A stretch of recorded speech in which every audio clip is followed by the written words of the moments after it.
Hello students, welcome to ADMBIC online classes. Dear student, मैं आपको पढ़ाने जा रही हूँ क्लास 9th में subject home science chapter 3 homeworks management means गृह कार्य व्यवस्था के बारे में। डियर स्टूडेंट, इस चैप्टर का कुछ टॉपिक मैंने पढ़ा दिया है आप लोगों को और आज का जो अगला टॉपिक है वो है गृहिणी के कर्तव्य।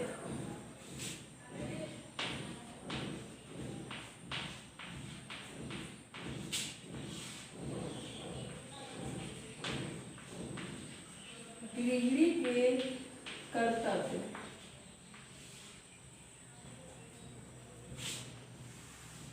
एक गृहिणी के क्या कर्तव्य होना चाहिए? डियर स्टूडेंट, वैसे तो उत्तम गृह कार्य व्यवस्था के लिए परिवार के हर सदस्य का थोड़ा थोड़ा उत्तरदायित्व होता है, ठीक है। जो घर का कार्य व्यवस्था है उसके लिए जो परिवार के में रहने वाले हर एक सदस्य थोड़ा बहुत उत्तरदायित्व होते हैं ताकि जो कार्य व्यवस्था है वो उत्तम प्रकार से हो पाए। लेकिन सुव्यवस्थित और सुनियोजित परिवार का निर्माण, ठीक है, का जो मुख्य दायित्व होता है, ठीक है, या फिर मुख्य दायित्व जिसको जाता है वो जो होती है वो घर की गृहिणी होती है। तो इसलिए हर गृहिणी को अपने कर्तव्यों की पूर्ण जानकारी होना चाहिए कि उनके जो कर्तव्य हैं वो क्या क्या है, ठीक है। ठीक है स्टूडेंट, गृहिणी को अपने पारिवारिक जीवन में पुत्री, पत्नी, गृहिणी, गुरु, ठीक है, माता के रूप में, गृह संचालन के रूप में अपने कर्तव्यों का पालन करना पड़ता है। तो उसके कार्यों का, कर्तव्यों का जो क्षेत्र होता है वो अत्यंत व्यापक है, ठीक है। अतः उनकी ठीक प्रकार से गणना संभव नहीं है, मतलब कि उनको कौन कौन से कर्तव्य निभाने पड़ते हैं इसका गणना नहीं किया जा सकता है।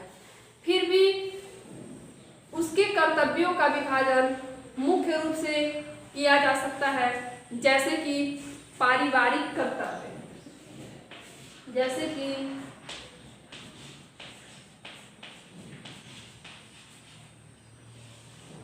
पारिवारिक कर्तव्य,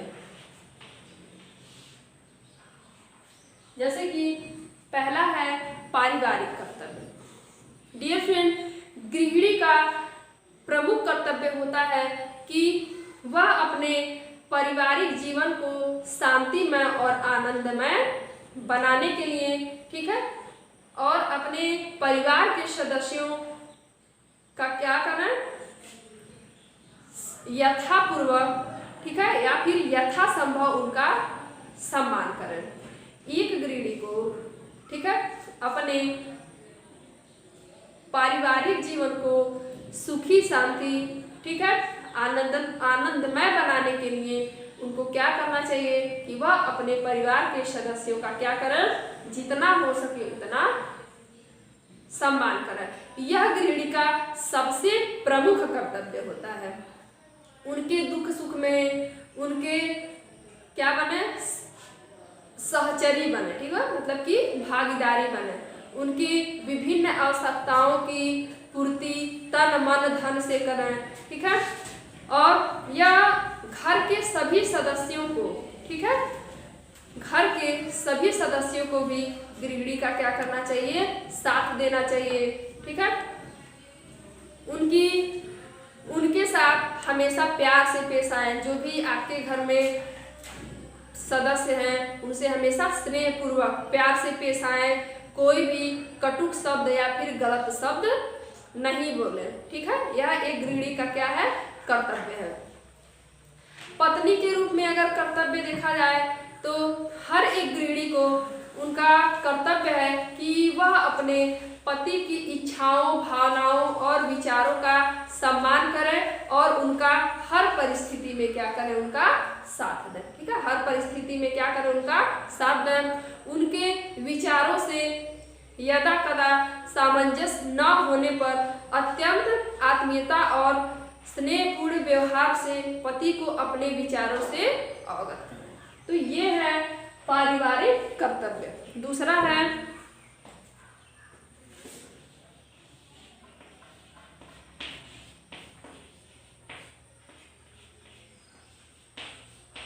शिक्षा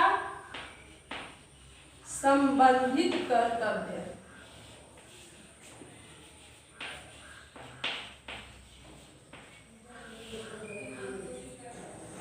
जो गृहिणी का दूसरा कर्तव्य है वो है शिक्षा से संबंधित कर्तव्य। डियर फ्रेंड, जो गृहिणी होती हैं उनको पत्नी बनने के साथ साथ माता की भी भूमिका निभानी पड़ती है। अपने जीवन में उनको माता का भी कर्तव्य निभाना पड़ता है। तो माता का जो सुख होता है वो बहुत ही अनूठा और ममता से भरा होता है। ठीक है, तो इस सुख की अनुभूति के बिना जो गृहिणी की जीवन है, जो गृहिणी का जीवन होता है वो क्या होता है, अपूर्ण माना जाता है या फिर अर्थहीन समझा जाता है। तो माँ बनने के साथ साथ गृहिणी के कर्तव्य जो होते हैं वो बढ़ जाते हैं। तो गृहिणी को जो है बच्चों का लालन पालन तथा उनकी देख रेख का कार्य बढ़ जाता है। वहीं बच्चों को भाषा का बोध कराती हैं। बच्चों के समुचित विकास और पालन पोषण का जो दायित्व होता है वो भी गृहिणी का ही माना जाता है। ओके स्टूडेंट, तो डियर फ्रेंड, माता के रूप में जैसी शिक्षा व संस्कार बचपन में एक गृहिणी अपने बच्चों को प्रदान करेगी, ठीक है, उसका प्रभाव आजीवन उन पर बना रहेगा। ठीक है, अगर एक गृहिणी माता के रूप में अपने बच्चे को जिस तरह का, ठीक है, उनको शिक्षा देंगी, संस्कार देंगी, भाषा सिखाएंगी, उस सिखाए गए जो शिक्षा होगी, ठीक है, संस्कार होगा, वह उस बच्चे पर आजीवन, ठीक है, वो जब तक जिएगा तब तक उसका प्रभाव जो है उस पर बना रहेगा। इसके अतिरिक्त बच्चों के नैतिक विकास एवं चरित्र के निर्माण में भी माता की भूमिका एवं दायित्व जो होता है वो भी बहुत ही महत्वपूर्ण होता है। नेक्स्ट है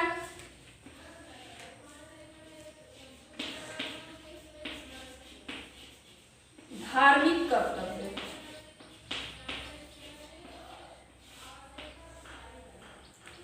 नेक्स्ट है धार्मिक कर्तव्य।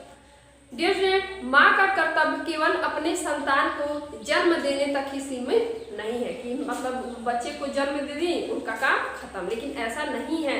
बच्चे का कर्तव्य जो है वह केवल जन्म देने तक ही सीमित नहीं है, बल्कि उसे अपनी संतान को धार्मिक शिक्षा का ज्ञान भी कराना अनिवार्य होता है। तो स्त्री धर्म की जो मतलब जो स्त्री होती है वह धर्म की क्या होती है, प्रतिमूर्ति होती है। ठीक है, वह नित्य प्रति सच्चे दिल से अपने द्वारा घर में धार्मिक प्रवृत्तियों का संचार होता है तथा विकारों का नाश होता है। धार्मिक शिक्षा के द्वारा, ठीक है, धार्मिक शिक्षा के द्वारा जो है धार्मिक प्रवृत्तियों का संचार होता है और जो घर में विकार होते हैं वो क्या हो जाते हैं, नाश हो जाते हैं। तो माता का यह कर्तव्य है कि वह धार्मिक ग्रंथों एवं भारतीय संस्कृति की अच्छी और नीतिपूर्ण बातों से बच्चों को अवगत कराएं और उसका क्या करें, अवगत कराएं और उसका अनुसरण करने के लिए उन्हें क्या करें, अपने बच्चों को प्रेरित करें। उनका यह क्या होता है, धार्मिक कर्तव्य होता है। फिर है नेक्स्ट प्राथमिक चिकित्सक के रूप में गृहिणी का कर्तव्य। नेक्स्ट है प्राथमिक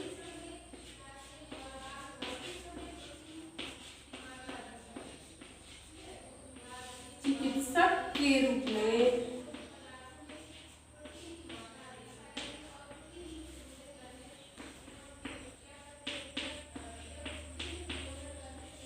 गृहिणी का कर्तव्य। डियर फ्रेंड, परिवार में किसी भी सदस्य के, ठीक है, बीमार पड़ जाने पर उसकी परिचर्या करना, ठीक है, किसी दुर्घटना का शिकार हो जाने पर उसकी मलहम पट्टी करना आदि जो प्राथमिक उपचार होता है उसका जो उत्तरदायित्व होता है वो गृहिणी के कंधों पर ही होता है। क्योंकि अगर घर में कोई व्यक्ति बीमार हो जाता है या फिर आप खुद बीमार हो जाते हैं तो आप देखते होंगे कि सबसे पहले जो आपका देखभाल होता है वो क्या करती हैं, आपकी माता करती हैं, ठीक है। तो एक गृहिणी होने के नाते हमारा एक कर्तव्य बनता है कि हमारे परिवार में, ठीक है, अगर कोई सदस्य बीमार पड़ जाता है तो हम एक परिचर्या के रूप में उनका क्या करें, सहयोग करें, उनका ख्याल रखें, ठीक है। अगर चोट लग जाता है तो उनकी प्राथमिक चिकित्सा करें, ठीक है। यह हमारा क्या है, एक उत्तरदायित्व है, ठीक है। नेक्स्ट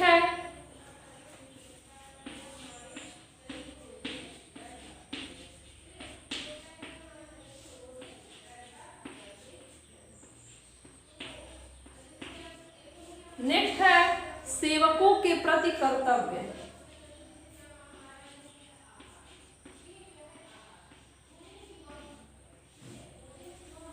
नेक्स्ट है सेवकों के प्रति कर्तव्य। तो प्रत्येक गृहिणी को, ठीक है, प्रत्येक गृहस्वामी को अपने सेवकों के साथ भी हमेशा स्नेह और उदारता का व्यवहार करना चाहिए। कभी भी उसको कोई गलत शब्द या फिर कोई कटु वचन नहीं बोलना चाहिए। उनसे हमेशा स्नेह से, प्यार से हमेशा उनसे बोलना चाहिए, ठीक है। उनसे अच्छा व्यवहार करना चाहिए, ठीक है। उनके साथ कभी भी ईर्ष्या का व्यवहार नहीं करना चाहिए, ठीक है। सेवकों को अगर कोई कष्ट होता है, अगर उनको कोई आवश्यकता होती है, ठीक है, तो उसको हमेशा ध्यान में रखना चाहिए, ठीक है। और सेवक को अपने परिवार में एक सदस्य की मान्यता प्रदान करनी चाहिए, ठीक है। अगर आपके घर में कोई सेवक है, नौकर है, तो उनको हमेशा अपने परिवार के सदस्य जैसा ही समझना चाहिए। अगर उनको किसी चीज़ की अचानक से आवश्यकता पड़ती है तो उस चीज़ का व्यवस्था करना चाहिए। अगर वो बीमार पड़ जाते हैं तो उसको आराम देना चाहिए, ठीक है। जब तक वो ठीक ना हो जाए उनके काम खुद कर लेना चाहिए, ठीक है। और उनकी पूर्ण रूप से चिकित्सा का व्यवहार करना चाहिए। तो ये था गृहिणी के कर्तव्य, पारिवारिक कर्तव्य, शिक्षा संबंधित कर्तव्य, धार्मिक कर्तव्य, प्राथमिक चिकित्सा के रूप में गृहिणी का कर्तव्य और सेवकों के प्रति कर्तव्य।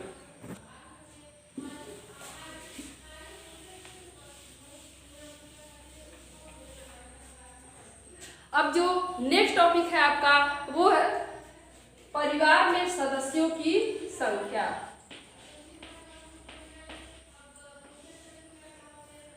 परिवार में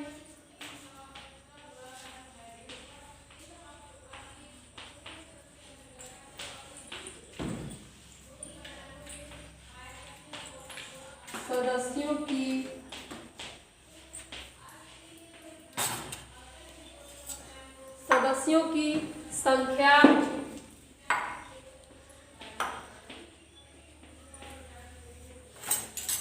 व्यवहार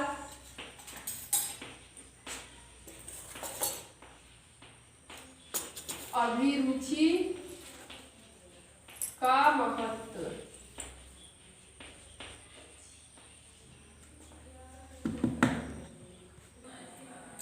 डियर फ्रेंड, व्यक्ति परिवार का सदस्य होता है, ठीक है। व्यक्ति जो होता है वो क्या होता है, परिवार का सदस्य होता है तथा परिवार व्यक्ति का कार्य क्षेत्र। व्यक्ति परिवार का सदस्य होता है और परिवार व्यक्ति का कार्य क्षेत्र, मतलब कि जहां वो कार्य करता है। कहने का तात्पर्य यह है कि परिवार अत्यंत आवश्यकताएं पूरी करने का कार्य परिवार में ही करता है। जो व्यक्ति होता है वो सभी आवश्यकताओं की पूर्ति कहाँ करता है, परिवार में ही करता है। तो परिवार की सुख शांति, परिवार के सुखद वातावरण पर निर्भर करती है। जो परिवार की सुख शांति होती है वो किस पर निर्भर करती है? परिवार के सुखद वातावरण पर। ठीक है, यह तभी संभव है जब परिवार में सदस्यों की संख्या आदर्श हो तथा सभी सदस्य अपनी अपनी रुचि और क्षमता के अनुसार अपने अपने कर्तव्यों का क्या करें? पालन करें। तो इसलिए परिवार के जो समुचित विकास है, परिवार के समुचित विकास और उसकी सुख शांति के लिए सदस्य उनके, ठीक है, जो सदस्य की संख्या है उनके व्यवहार, उनके अपने अपने कर्तव्यों का क्या करें? पालन करें। ठीक है, तो सबसे पहला है परिवार में सदस्यों की संख्या। जो पहला है वो है परिवार में सदस्यों की संख्या।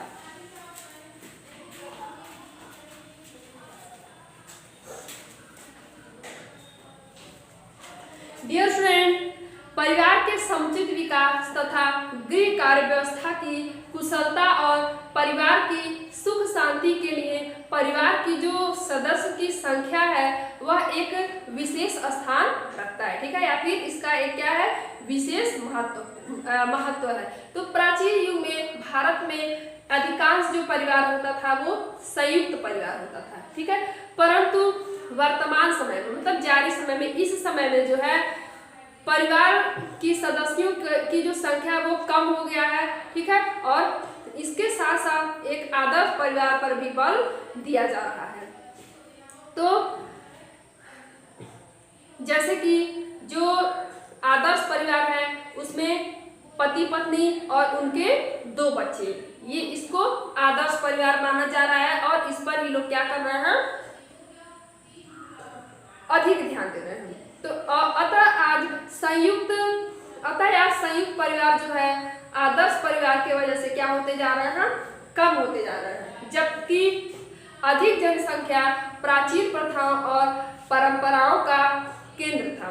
ऐसी स्थिति में जहां संयुक्त परिवार है उन्हें अनेक कठिनाइयों से गुजरना पड़ता है। तो आज की परिस्थिति में एकाकी परिवार समावेश करने की अधिक क्षमता रखता है और परिवार के कल्याणकारी विकास और कार्य व्यवस्था के लिए परिवार के सदस्यों की संख्या अत्यंत महत्वपूर्ण है।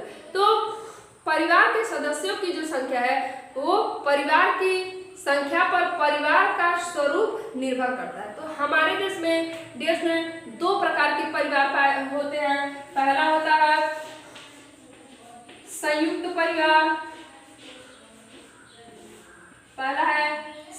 परिवार, और दूसरा है एकाकी परिवार। हमारे देश में 2 प्रकार के परिवार होते हैं। पहला है संयुक्त और दूसरा है एकाकी परिवार। अब संयुक्त परिवार क्या है? इसमें सदस्यों की संख्या जो होती है वो अधिक होती है। ठीक है, जो संयुक्त परिवार होता है इसमें सदस्यों की संख्या अधिक होती है। इसमें 2 या 2 से पीढ़ियों के लोग होते हैं जो एक साथ रहते हैं।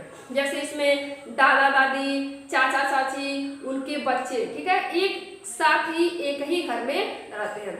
तो इस प्रकार की व्यवस्था में एक बड़े मकान की आवश्यकता होती है। संयुक्त परिवार को रखने के लिए एक बड़े मकान की आवश्यकता होती है।